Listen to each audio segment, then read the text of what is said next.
Christmas and Happy New Year!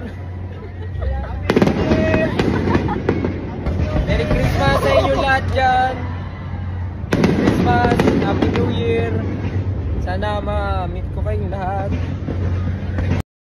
Happy New Year naman sa nag-iisang SB19 na si Stel Ahero dahil grabe din naman kumakagulat itong si Stel sa kanyang mga social media platforms dahil ginulantang tayo ng mga napaka-thirsty photos, no? Talagang grabe din talaga yung laking pinayat ni Stel at bagay na bagay talaga niya ang kanyang look.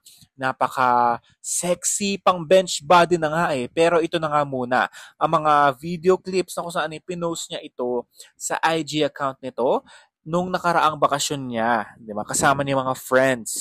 Ayan, no? Talagang super party, super chill, vacation mode talaga itong si Stel dahil deserve din naman talaga niya, no? Dahil he's very hardworking, napakadami niya mga ginawa. And ito naman, super relaxation with his white long sleeves, no? Talagang bagay sa kanya yung white dahil talagang umaaribang kanyang ka-glow, kaputian at sa kanyang look, no? Talagang nako, grabe ang visuals talaga nitong si Stel.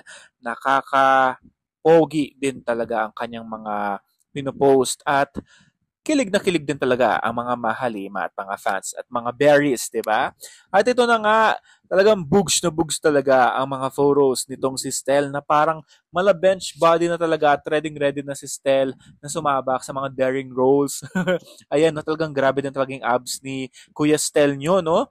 Ay nako, daddy na si Stel dahil sa kanyang mga pinopost na talagang brave photos para sa kanyang mga kaseksihan or sexy era nitong si Stel, 'di ba? So very confident and what I like about him is that talagang super go at super confident talaga siya in his look dahil grabe din naman talaga. Kung ganyan naman kagwapo yung mukha mo and of course your body talagang very pinaghandaan mo talaga. Talagang mind, di ba? I-share mo talaga ito at yun naman ang ginagawa ni Stel para rin sa mga fans nito, mga berries at syempre, happy din talaga si Stel kapag nag-share siya ng mga live updates nitong si Stel sa kanyang mga fans. At 2025 is here, January, so marami tayong mga kaganapan dyan.